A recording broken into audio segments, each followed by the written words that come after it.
लग्नानंतर होईलच प्रेम या मालिकेचा आजचा म्हणजेच 25 जानेवारीचा भाग तुम्ही ऐकत आहात आणि आजच्या भागामध्ये नंदिनीने दिलेलं उत्तर तुम्हाला खूप मनाला भिडून जाणार आहे प्रेक्षकांनो.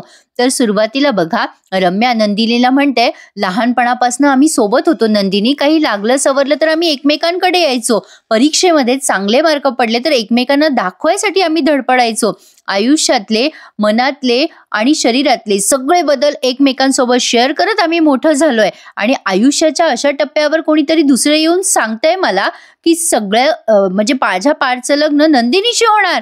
तुला का कळत नाहीये नंदिनी, मी कसं काय हे सगळं एक्सेप्ट करू? पार्थच्या कारच्या सीटवर नेहमी मी बसत आली आतापर्यंत नंदिनी, आणि आता तू बसशील हे मी कसं स्वीकार करू? बोल, आता बोल, काहीतरी बोल नंदिनी, हे सत्य स्वीकार कर. रम्या तिच्यावर दबाव टाकतीये नंदिनीवर. आणि इकडे बघा, हे नंदिनीचे आई वडील गेलेत पार्थच्या घरी. आता काय मालिनी ताई म्हणतात, हेमा मालिनी म्हणणार होते मी असो, मालिनी ताई म्हणतात की अहो तुम्ही इथे कसे काय? नाही म्हणजे पत्रिका काय उभे देणार आहात का? पत्रिका घेऊन आला आहात ना, बसा की खाली. पण आता पार्थची आई असं बोलल्यानंतर नंदिनीची आई टोमणा मारत म्हणते, पत्रिका का छापल्या हा प्रश्न पडलाय आम्हाला. आता पार्थची आई घाबरते ना. मानिनीताई म्हणतात, असं का बोलताय तुम्ही नंदिनीच्या आई? आता नंदिनीची आई प्रचंड चिडली आहे, कारण काल त्या वसू आत्याने तमाशा करून टाकला ना. कालचा एपिसोड तुम्ही पाहिला असेल ना प्रेक्षकांनो. तर आता पुढे बघा, या पार्थच्या आई वडिलांच्या चेहऱ्यावर प्रश्नचिन्ह आहे. आता ते नंदिनीचे वडील विचारतात, वसुताई घरात आहेत का? मग आता त्या म्हणतात, मानिनीताई नाही, वसुताई तर बाहेर गेल्यात केव्हाच्या, अजून आल्याच नाहीयेत त्या घरी का? काय झालं हो? आता हे धनंजय म्हणतात, ती बाहेर गेली म्हणालात तुम्ही, ती आम्हाला भेटायला मंदिरात आली होती. हे ऐकल्यावर पार्थच्या आई वडिलांना आलं टेन्शन, कारण नंदिनीचे वडील म्हणतात की आम्हाला त्यांच्याकडनं एक गोष्ट कळाली आहे, ती कळाल्यामुळे आमच्या पायाखालची जमीन सरकली आहे. मग आता ही नंदिनीची आई म्हणते, वसुताई म्हणाल्या की त्यांची मुलगी रम्या आणि पार्थचं एकमेकांवर प्रेम आहे. अरे देवा, आता ही रम्या बघा प्रेक्षकांनो नंदिनीला कशी बर्डन टाकते. आणि नंदिनीचे आई वडील म्हणतात की तुम्ही ही गोष्ट आमच्यापासून का लपवली? पण नंदिनी मात्र स्वीकारतच नाही. ती म्हणते की हे तू जे सांगते ते सत्य असूच शकत नाहीये. हे तू जे सांगतेस ना ते पार्थ माझ्यापासून लपवणार नाही. एवढी मोठी गोष्ट का लपवतील पार्थ माझ्यापासून? रम्या म्हणते, अगं लपवणं आणि न सांगणं या एकाच नाण्याच्या दोन बाजू आहेत. पार्थने तुला सांगितलं नाही म्हणजे त्याने लपवलंच ना. हे सगळं पार्थ मानिनी मामीच्या धकामुळे करतोय. आता किती खोट्यावर खोटं बोलतीये बघा ना. आता ते लेटर सुद्धा दाखवलंय या रम्याने पार्थचं, आणि म्हणते कशी, मानिनी मामीने माझ्याकडे लेकीच्या नजरेने बघितलं, मी सुनेच्या फ्रेम मध्ये बसत नाहीये त्यांच्या, पण पार्थचं माझ्यावर प्रेम आहे ग नंदिनी. हे बघ, हे लेटर पण त्याने मला दिलंय बघ, याच्यावरती सगळं लिहिलंय. अगं नंदिनी, हा शेवटचा उपाय म्हणून मी तुझ्याकडे आले. तूच या लग्नाला नकार दे तरच आता माझं भविष्य पुढे घडू शकेल. आता त्या नंदिनीला आलं टेन्शन, करावं तर काय करावं. पण तरी सुद्धा नंदिनी तिला स्पष्टपणे सांगते, नाही रम्या, मी या लग्नाला असं नकार देणार नाही. हे ऐकल्यावर रम्याला आणखीन टेन्शन आलंय. अरे देवा, आपला प्लॅन फुस झाला की काय? पण आता इथे बघा, हा सीन खूप सुंदर दाखवलाय त्यांनी. काव्या आणि जीवा मंदिरामध्ये भेटलेत. आता काव्या जीवाला म्हणते, अरे बाप रे, जन्मजय देशमुख आज चक्क वेळेवर आलात तू. अरे काय रे, कर्फ्यू वगैरे लागलाय की काय? तू अचानक असं सुसट वेगाने धावतच आला मला भेटायला. आता काव्या तिची बोलतीये, पण मी म्हंटल ना काल, जीवाला विनाकारण टेन्शन आलंय त्या रम्यामुळे. आता रम्या जे वाक्य बोलते ना ते जीवाला आठवतं की तुझं प्रेम जर कोणी दुसऱ्याने हिरावून घेतलं तर तुला कसं वाटेल. आता अचानक जीवा काव्याला विचारतो, काव्या, जर आपलं लग्न नाही झालं तर? आता काव्या म्हणते, वेडायस का? असं काय बोलतोयस तू लवकर आला तर काही पण विचारशील का मला? मग जीवा म्हणतो, काव्या तुझं माझ्यावर प्रेम आहे ना? मग काव्या म्हणते नाही, आणि मोठ्याने हसायला लागते आणि म्हणते, काय रे जीवा, काही पण काय बोलतोयस तू आज? हो बाबा हो, माझं खूप प्रेम आहे आणि तुझ्यापेक्षा जास्ती आहे. आता असं बोलल्यावर जीवा पुन्हा म्हणतो, मग आपलं लग्न झालंच नाही तर?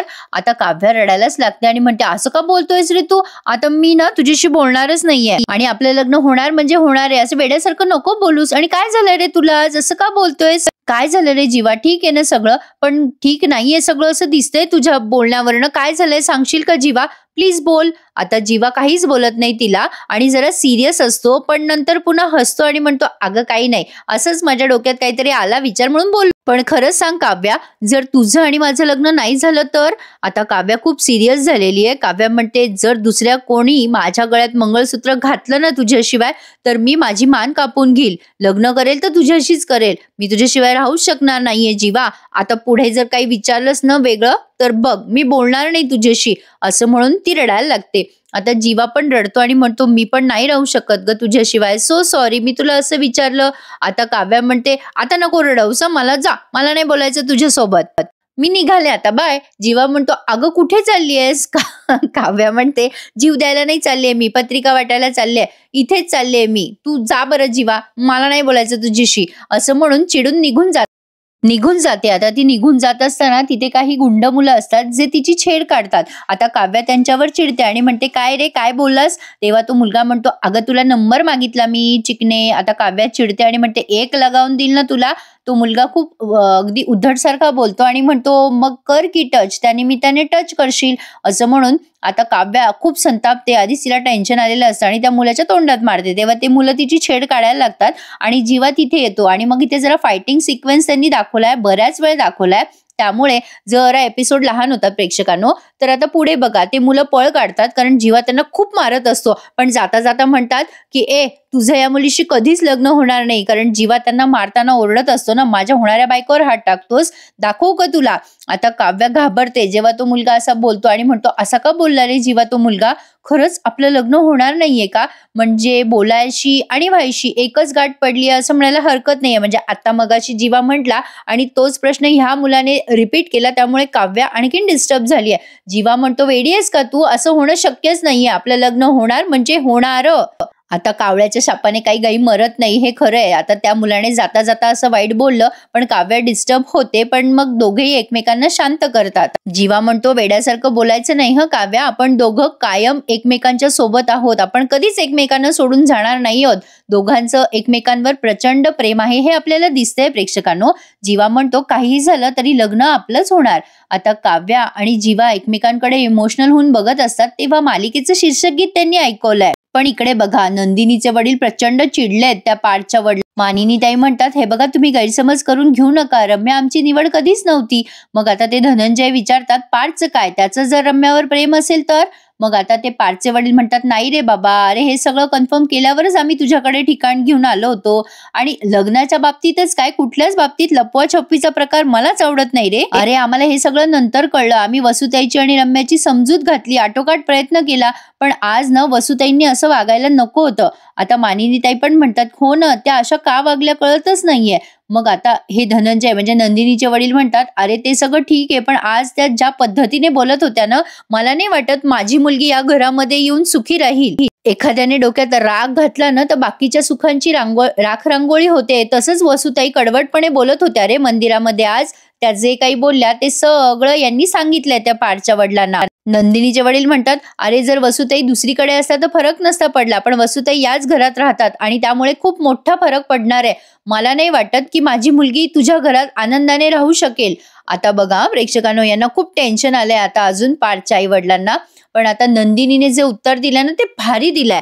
आता नंदिनी म्हणते तुला माहितीये का, हे आनंद निवास आहे ना, इथे बऱ्याच लोकांची स्वभाव दिसतात, खूप लोक मिळतात, खूप लोकांच्या केसेस बघायला मिळतात. अगं या सगळ्या लोकांच्या नजरेमध्ये माझं लक्ष असतं ग, मला कळतं, आणि माझी गट फिलिंग काय सांगते ना त्याकडे मी जास्ती लक्ष देते. मला लक्षात येतंय की या प्रकरणामध्ये पार्थची पण नक्कीच काहीतरी बाजू असणार आहे, त्यामुळे मला हे सगळं पार्थने स्वतःला सांगू देत, मग मी या गोष्टीवर विश्वास ठेवेल. मला तुझ्यावर विश्वास नाही ठेव. आणि रम्या मी तुला शब्द देते, जर तू बोललेला शब्द न शब्द खरा असेल तर मी तुझ्या डोक्यावर स्वतः अक्षता टाकायला येईल पार्थच्या आणि तुझ्या लग्ना. हो मी हा तुला शब्द देतीये. नंदिनीने असं बोलल्यानंतर रम्याला खरं तर नंदिनीचं कौतुक वाटायला हवं, पण नाही, रम्या अजूनही खोटंच बोलते. आता इकडे पार्थचे वडील म्हणत असतात अरे समजून घे जरा, अरे असं काही नाहीये रे, म्हणजे वसुताई आहेत ना त्यांचा मूळ स्वभाव असा नाहीये, तिला फक्त तिच्या मुलीला जे हवंय ते मिळवून द्यायचंय. मानिनी ताई पण समजूत काढतात नंदिनीच्या आईची, अहो काळजी करू नका, तुमची लेक ही माझी लेक आहे, मी शब्द देते तुम्हाला. एका आईने दुसऱ्या आईला दिलेला शब्द आहे असं समजा हवं तर. आम्ही दोघीही सासासुना खूप जीव लावू एकमेकींना, अगदी हेवा वाटेल असं एकमेकींवर प्रेम करू, आणि मी पण डोळ्यात तेल घालून लक्ष ठेवेल नंदिनीवर. मी तुम्हाला शब्द देते, देवाच्या कृपेने आपलं नातं जोडतंय, कशाला तोडताय आता ते नातं. नंदिनीवर विश्वास आहे ना माझा, ती वसुताईचं मन पण जिंकेल. आता हे जे काही आपण संभाषण करतोय ना त्यानंतर 5 वर्षांनी आपल्यालाच हसू येईल की आपण हे काय बोलत होतो. मग आता हे नंदिनीचे वडील म्हणतात, नाही रे बाबा, पण मला फार भीती वाटतेय, मला त्या वसुताईची भीती वाटते. म्हणजे ती तिच्या मुलीसाठी कासावीस होऊ शकते, तर मी नाही का माझ्या मुलीसाठी कासावीस होऊ शकत? हे बघ, मलाही माझ्या मुलीची काळजी आहे रे बाबा. त्या वसुताईच्या मनात आधीच माझ्यासाठी पराकोटीचा राग आहे आणि माझी मुलगी सुखाची कशी नाही होणार यासाठी ती पूर्ण आटोकाट प्रयत्न करेलच ना. अशा परिस्थितीत मी कशी काय विषयाची परीक्षा घेऊ? ए बाबा, मला माफ कर रे, असं म्हणून ते पार्थच्या वडिलांना हात जोडतात. नंदिनी आता सुरेख उत्तर देते. ती म्हणते, हे बघ, माझा पार्थवर पूर्ण विश्वास आहे आणि त्यांच्या आई वडिलांवर पण सुद्धा, आणि ते तुला फसवत असतील असं मला अजिबात वाटत नाही. म्हणजे लग्नामध्ये अग्निभोवती फेरे का मारतात माहितीये तुला रम्या? अगं, नात्यामध्ये जे काही खोटं आहे, अमंगल आहे, ते सगळं जळून जावं आगीमध्ये आणि विश्वास मागे उरावा, हा हेतू असतो ग. सप्तपदीमध्ये अग्नी लावायचा, म्हणजे खरं खोटं करायची वेळ आली ना उद्या, तर दोन्हीही नवरा बायकोला सामोरं जावं लागतं. ते हा अग्नी सांगत असतो. जर माझी परीक्षा असेल तर ही परीक्षा पार्थची सुद्धा आहे आणि त्यांना सुद्धा ही अग्नी परीक्षा द्यावीच लागेल. लक्षात ठेव रम्या. आता असं बोलल्यानंतर रम्याला टेन्शनच आलंय आणि तिला कळलंय की नंदिनी काही हे एक्सेप्ट करत नाहीये. त्यामुळे आता तिच्यासाठी बरेच मोठे चॅलेंजेस आहेत. आता इकडे नंदिनीच्या वडिलांनी चक्क लग्न मोडलंय. ते म्हणतात, मी माझ्या मुलीला या घरात सून म्हणून पाठवू शकत नाही, मला माफ कर, असं म्हणून त्यांनी लग्न मोडलंय. पण आता या गोष्टीला पुढे काहीतरी वेगळंच वळण मिळणार आहे हे तितकंच खरं आहे. आणि ते पुन्हा एकदा हात जोडून म्हणतात, आम्हाला माफ करा, आम्ही नंदिनी पार्थचं लग्न मोडतोय, असं म्हणून ते तिथून आता निरोप घेतात. पण आता या नंदिनीच्या पार्थच्या आई वडिलांना खूपच टेन्शन आलंय. त्यांना हे सगळं अपेक्षित नव्हतं. त्यामुळे आता वसू आत्या आल्यावर मोठा तमाशा होणार हे नक्कीच. आता पुन्हा एकदा नंदिनी आणि रम्यामध्ये संवाद झालेला ऐका. नंदिनी म्हणते, काहीही होण्याआधी मी माझ्या आई वडिलांशी बोलेल आणि पार्थशी तर बोलेलच, पण हे बघ, कुठलाही निर्णय एका मिनिटात सांगता येत नसतो रम्या. तुला जर वाटत असेल की मी लगेच तुला निर्णय सांगेल तर तसं होणारच नाहीये, मला वेळ घ्यावा लागेल. आता रम्या तिला म्हणते, मला तर वाटलं होतं तू एक स्वतंत्र मुलगी आहेस, स्वतःचे निर्णय तू स्वतः घेतेस, पण तू तर इतकी दुसऱ्याच्या आयुष्यावर अवलंबून आहे असं वाटलं नव्हतं मला. तुझ्या स्वतःच्या आयुष्याचे निर्णय तू दुसऱ्यांमुळे घेतेस, एवढं काय? तुला समोरचा माणूस काय बोलतोय ते कळत नाहीये का? स्पष्ट सांगून दे की मला हे लग्न करायचं नाही म्हणून. रम्या किती दबाव टाकते नंदिनीवर बघा. आता नंदिनी म्हणते, एक मिनिट रम्या, तुला कोणी अधिकार दिला ग मी कशी आहे आणि कशी नाही याचा? हे बघ, बेसिक ना तुझ्या काही कन्सेप्टच चुकतायत. अगं, मुळात स्वतंत्र असणं हे काय असतं हे मुळातच तुला कळलेलं नाहीये ग रम्या. माझ्या आयुष्याचा निर्णय माझा मी घेऊच शकते, पण मी कुठले कपडे घालायचे, मी कुठलं करिअर निवडायचं, या गोष्टीचा निर्णय मी घेऊच शकते ना. तो माझा निर्णय असणार आहे. अगं, लग्न म्हणजे खूप सारे माणसं जोडतात ग एकमेकांशी. नाही म्हणजे लग्न ठरवताना, लग्न मोडताना घरातल्या माणसांशी बोलणं गरजेचं नाहीये का? अगं, ज्याच्याशी लग्न ठरलंय त्याच्याशी तर मला बोलावंच लागेल ना रम्या. आता रम्या पुन्हा तिला काहीतरी सांगायला जाते तेव्हा नंदिनी चिडते आणि म्हणते, तुला जे बोलायचं होतं ना ते बोललीस तू, चल निघ आता इथून. आता डायरेक्ट तिने अपमानच केलाय रम्याचा असं म्हणायला हरकत नाहीये. आता रम्या नंदिनीकडे रागाने बघायला लागते बरं का प्रेक्षकांनो. आता ती चाकू काढते का काय ते पुढे बघूयात काय घडतंय, कारण आता हे सगळं आपल्याला पुढचा तमाशा सोमवारी दिसणार आहे. पण आता नंदिनी जरा चिडली आहे पार्थवर आणि नंदिनी आणि पार्थ मध्ये जरा भांडणं होणार आहे हे तितकंच खरंय, कारण हा भाग आज संपलाय.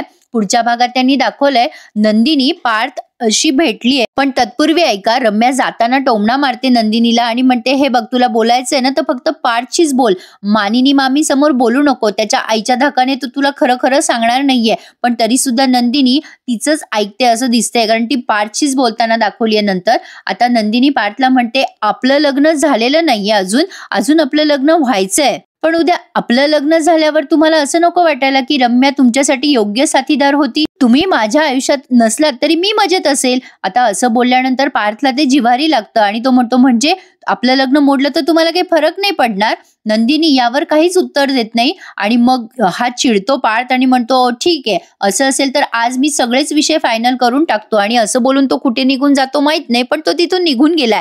काय वाटतं प्रेक्षकांनो, पुढे काय असणार आहे इंटरेस्टिंग ट्विस्ट? मजा येणार आहे पुढे मालिका बघायला. आजचा भाग आवडल्यास चॅनलला नक्की सबस्क्राईब करा. धन्यवाद.